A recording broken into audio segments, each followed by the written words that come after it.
Everyone, good morning বলবো না, শুভ দুপুর বলবো বুঝতে পারছি না। গুড মর্নিং আমাদের বাড়িতে খুব কমই হয়, দুপুরটাই বেশিরভাগ হয়। এই যে মহারানী ঘুম থেকে উঠেছে। কটা বাজে এখন? 1:30 বাজে, 1:30। এখন এই আধ ঘন্টা হলো ঘুম থেকে উঠেছে। উঠে এখন কি খাচ্ছ তুমি? চিংড়ি মাছ ভাজা খাচ্ছে। তো আমাদের বাড়িতে আজকে রান্না হচ্ছে চিংড়ি। তো শুভ দুপুর বলার কারণটা হলো এখন দুপুরে রান্নাবান্না চলছে।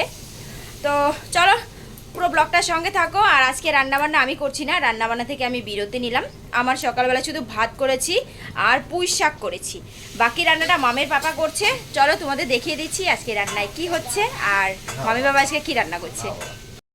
দেখো, পাপা যেহেতু রান্না করছে চলে গেছে মাম। আমি যখন থাকি তখন তো যাও না খেতে। হ্যাঁ, পাপা থাকলেই যত সব বায়না, পাপার কাছে যত সব বায়না। কি রান্না হচ্ছে আজকে? আজকে হচ্ছে পটল চিংড়ি। ওয়াও! এই যে আজকে কে রান্না করছে?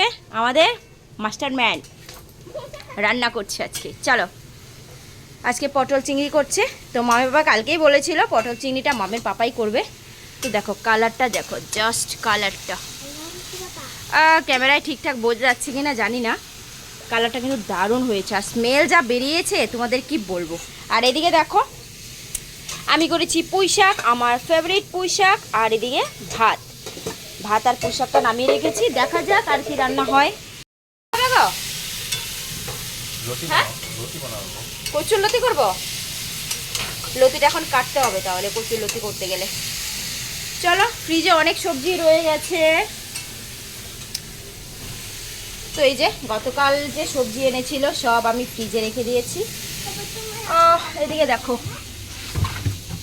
এই যে কচুর লতি।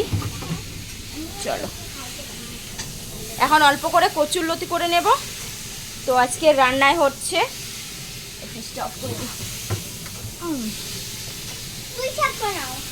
আর এখনো কিন্তু ডিপ ফ্রিজে মাছ রয়ে গেছে। এই যে এটা কি ঢুকিয়েছো তুমি?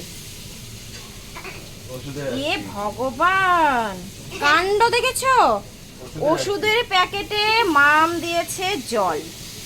এটা কি আইস বানাচ্ছ? এই দেখো আইস কিন্তু হয়েও গেছে।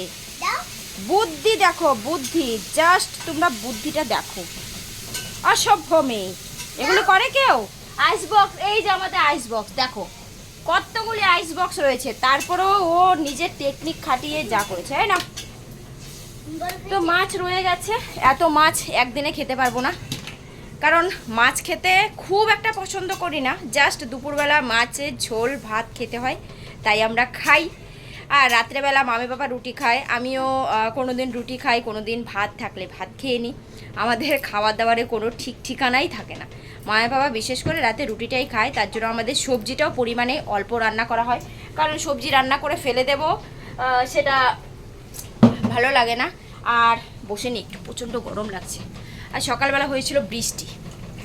আর কি বলতো, বেশি সবজিও খেতে চায় না, মামে পাপাও তো খেতে চায় না। মাম তো জাস্ট মাছের ঝোল হবে, ঝোল দিয়ে খেয়ে নেবে। মামে পাপাও সেম তাই। শাক সবজি যা কিছু রান্না করি বেশিরভাগ আমাকেই খেতে হয়, তার জন্য খেয়ে খেয়ে আমি মোটা হয়ে যাচ্ছি, আর ওরা বাবা মেয়ে শুকিয়ে যাচ্ছে। এই যে, তাই না মামা? সব আমাকে একা একা খেতে হয় বলে আমি পরিমাণেই রান্না করি, যেহেতু তিনজনের রান্না অল্প অল্প করে রান্না করি, হয়ে যায় আমাদের। তো চলো রান্না বান্নাটা করে নিচ্ছি। তারপর এদিকে চিংড়ি মাছে পটল চিংড়িটা হয়ে নেক, তারপর তোমাদের দেখাচ্ছি যে কেমন রান্না করেছে আজকে মামের বাবা। তো সঙ্গে থাকো তোমরা। চলো, এদিকে রান্না কমপ্লিট, স্নান সেরে সবাই খেতে বসে গেছি। তো এদিকে রয়েছে পুঁই শাক আর মাছের ডিমের বড়া, সঙ্গে একটা লেবু নিয়ে নিলাম। আর এই যে পটল, তো পটলের স্মেল যা আসছিল তোমাদের কি বলবো, দারুণ লাগছিল খেতে। আর আমি তো পুঁই শাক প্রচণ্ড ভালোবাসি, তাই সবার প্রথমে আমি পুঁই শাক দিয়ে খেয়ে নিচ্ছি। তো চলো খেতে খেতে বিদায় নিচ্ছি। নেক্সট ব্লগে তোমাদের সঙ্গে দেখা হবে। সবাই ভালো থেকো, সুস্থ থেকো, সাবধানে থেকো। টাটা।